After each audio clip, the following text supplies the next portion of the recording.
Hello everyone, कैसे हैं आप सभी लोग। This is Kaushal and welcome to English Point. तो आज की क्लास में यहाँ पर सेंटेंस 11 से स्टार्ट होंगी और इसके पहले सेंटेंस 1 से लेकर 10 तक मैं करवा चुका हूँ। और आप लोग कौन से एग्जाम के लिए तैयारी कर रहे हो इस बारे में आप कमेंट के माध्यम से बता सकते हो, तो उसी से रिलेटेड आप सभी लोगों के लिए क्वेश्चन जरूर लेके आऊँगा। तो चलिए आज की क्लास में शुरू करते हैं सेंटेंस नंबर 11 से। और सेंटेंस 11 में है she is making tea turn into passive, यानी कि इस सेंटेंस को मैं किस में बनाना है, पैसिव वॉइस में बनाना है। तो जल्दी से कमेंट के माध्यम से आंसर बताएंगे, राइट आंसर सेंटेंस 1 में क्या होगा। तो ये जो सेंटेंस लिखा हुआ है प्रेजेंट प्रोग्रेसिव लिखा हुआ है। ऑब्जेक्ट आपका टी है, टी को हम बनाएंगे सब्जेक्ट, ये हटा देते हैं, सी ऑप्शन नहीं होगा। अब प्रेजेंट प्रोग्रेसिव में हेल्पिंग वर्ब इज है तो टी के अकॉर्डिंग इज आएगी।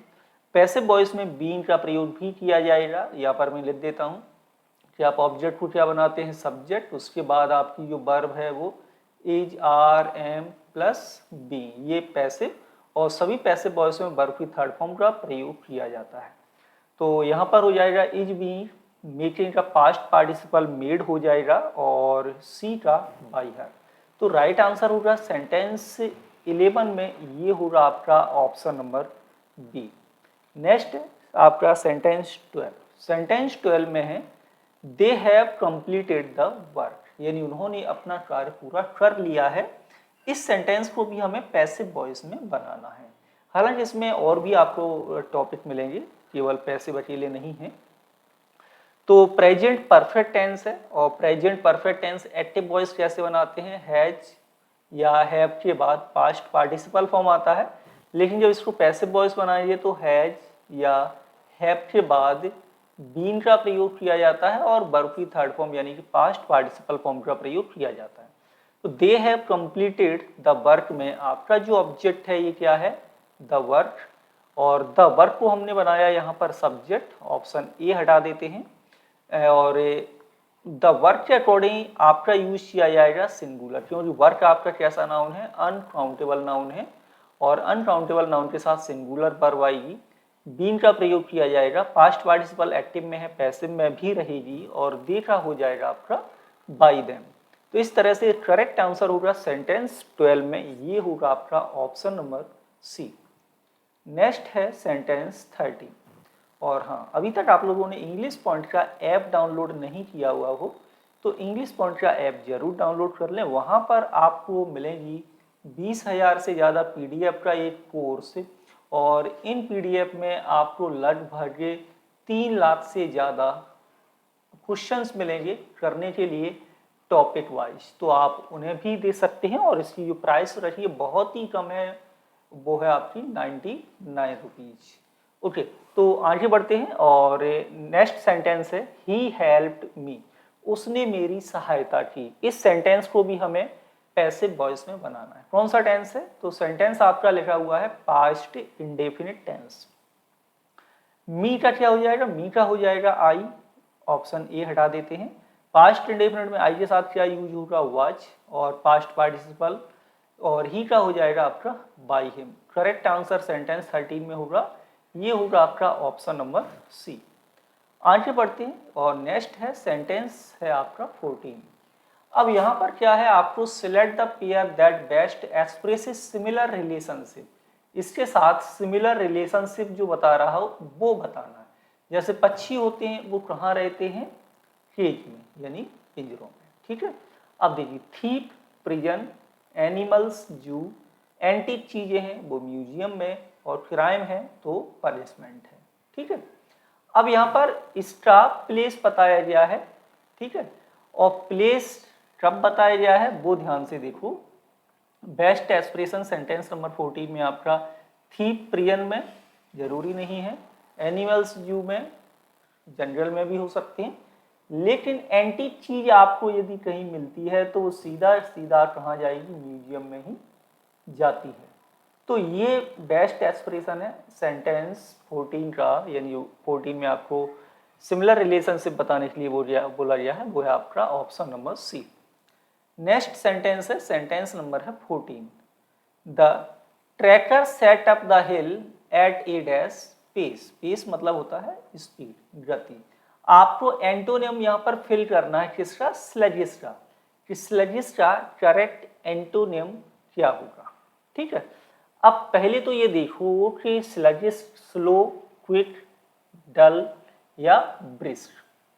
अब यहाँ पे जो अब बात क्या हो रही है, जो टैकर्स हैं, सेट हेल्पर क्या किया है, स्पीड की बात हो रही है। कैसी स्पीड? स्लजिश का अपोजिट बताइए, तो स्लो होगा, नहीं होगा, क्विक, डल, ब्रिस्क आपका करेक्ट आंसर होगा ऑप्शन नंबर डी। स्लजिश का जो एंटोनिम होता है ये होता है ब्रिस्क। नेक्स्ट है सेंटेंस 16, और सेंटेंस 16 में आपको बताना है कि यहाँ पर रॉन्गली स्पेल्ड वर्ड कौन सा है, यानी कि यहाँ पर कौन सी स्पेलिंग आपकी गलत लिखी हुई है ये बताना है। पहला है आपका एनिहिलेट, अनोमलस, डिप्रिकेट या यूफेमिज्म। बताइए राइट आंसर।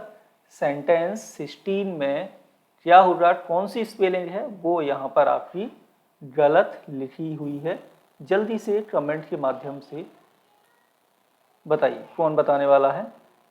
चलिए, तो यहाँ पर देखिए, यहाँ पर यूफेमिज्म का जो मतलब होता है, ये आपका ऐसे वर्ड होते हैं जो आपको हम बोलें तो इस तरह के शब्द जो किसी की कटु प्रसन्न को बताने के लिए, यानी अप्रिय रीति से कोई व्यक्ति बताता है ना, या मंगल भाषित है, यानी बहुत अच्छा व्यवहार करने वाली चीज़ें यहाँ पर होती हैं, तो उससे रिलेटेड है। तो यहाँ पर जो वर्ड है आपका दी एनॉर्मस फाइनाइट वर्ब होती हैं, आप लोगों ने पढ़ी हो, नहीं पढ़ी हो तो मैं बता दूं, एनॉर्मस फाइनाइट वर्ब 24 होती हैं, जिनको हम हेल्पिंग वर्ब या आप एक्जुलरी वर्ब के रूप में भी जानते हो। लेकिन इसमें जो मीनिंग गलत है ये है आपका ऑप्शन नंबर डी। इसकी जो करेक्ट स्पेलिंग होगी ये होगी आपकी ये। तो यहाँ पर जो आपका ई आई लगा हुआ है, ई आई नहीं आता, केवल अकेला ई का प्रयोग किया जाएगा, ठीक है। इनडायरेक्ट, और इसका मतलब होता है कि डायरेक्ट बोलने की बजाय किसी से इनडायरेक्ट बात करना, किसी अनप्लीजेंट और एम्ब्रेसिंग चीज के बारे में। चलिए नेक्स्ट है सेंटेंस 17 और he said to Ahmad I will be late. Change to indirect, यानी इसको नरेशन, इनडायरेक्ट नरेशन बनाना। ऑप्शन है सी सेड, सॉरी यहाँ पर ये जो ही लिखा हुआ है यहाँ पर ये प्रिंट गलत है, टाइपिंग गलत है, यहाँ पर सी होगा, सी सेड टू अहमद। तो said to becomes, said to क्या हो जाएगा, टोल्ड में चेंज हो जाएगा। ऑप्शन सबसे पहले ए हटा देते, ये नहीं होगा। अब आ जाओ यहाँ पर आपका असर्टिव सेंटेंस है, कंजंक्शन दैट होगा। आई फर्स्ट पर्सन है, सी के अकॉर्डिंग क्या हो जाएगा, सी का सी होगा। और बिल बिकम्स, बिल का वुड होगा, ये वुड नहीं होगा। ये कॉन्ट्रैक्ट फॉर्म लिखा हुआ है, शीट लिखा हुआ है, इसका मतलब यहाँ पर है सी वुड। तो राइट आंसर होगा सेंटेंस 17 का ऑप्शन नंबर सी यहाँ पर। नेक्स्ट आगे बढ़ते हैं, नेक्स्ट सेंटेंस 18। सेंटेंस 18 में है Tom who is a friend of mine is coming with me.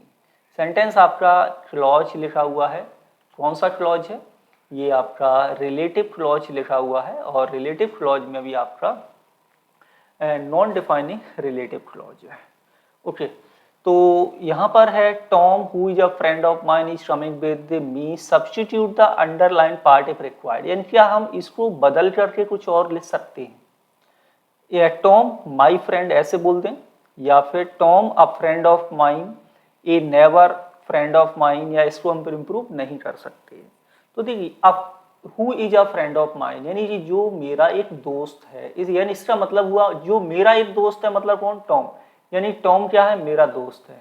तो हम इसको इस तरह से ले सकते हैं, देखिए ध्यान से, टॉम कॉमा लगाइए आप, माई फ्रेंड, फिर इसके बाद आपको कॉमा लगाना पड़ेगा, इज कमिंग विद मी, ठीक है। कई बार ये आपको ट्रांसफॉर्म करने के लिए मिल सकता है क्लॉज के रूप में, तो आप पे जो क्वेश्चन लिखा हुआ है इस तरीके से आप इसको चेंज कर सकते हैं। नेक्स्ट है सेंटेंस 19। सेंटेंस 19 में है everyone in the village respected he was shot at, combine the two sentences with whom। इसको आपको जोड़ना है और कंबाइन करना है, और किससे कंबाइन करना है आपको, whom से। और जब इसको हम whom से कंबाइन करेंगे, ठीक है, तो ये आपका रिलेटिव क्लॉज बनेगा। चलिए देखते हैं। तो यहाँ पर क्या है, everyone in the village respected, किसको रेस्पेक्टेड करते थे, हर्ष को, ठीक है। ही वॉज शॉट डेड, तो यहाँ पर अब whom से हम इसे कैसे कर सकते हैं वो समझ लो। तो यहाँ पर बात हो रही है इस पर्सन की, तो everyone in the village whom respected ये नहीं होगा, ठीक है, क्योंकि ये हु जो है ना ये नॉमिनेटिव है और whom ऑब्जेक्टिव फ्रेज है, तो हमें सब्जेक्ट चाहिए। यहाँ पर देखो, यहाँ पर सब्जेक्ट whom को बना दिया, ये सही नहीं होगा।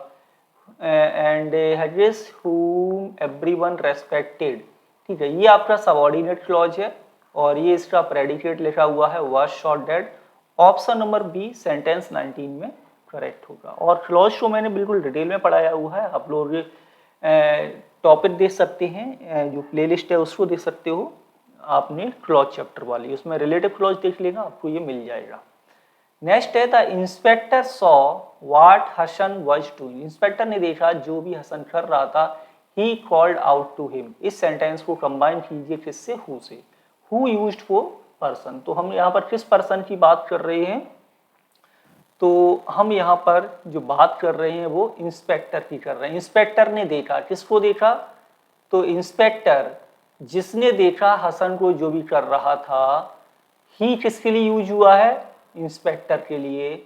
इसको हम हटा देते हैं और इसको रिलेटिव क्लॉज बना देते हैं। तो the inspector who saw what Hasan was doing called out to him. Option number बिल्कुल करेक्ट होगा आपका, ऑप्शन नंबर ए सेंटेंस 20 में।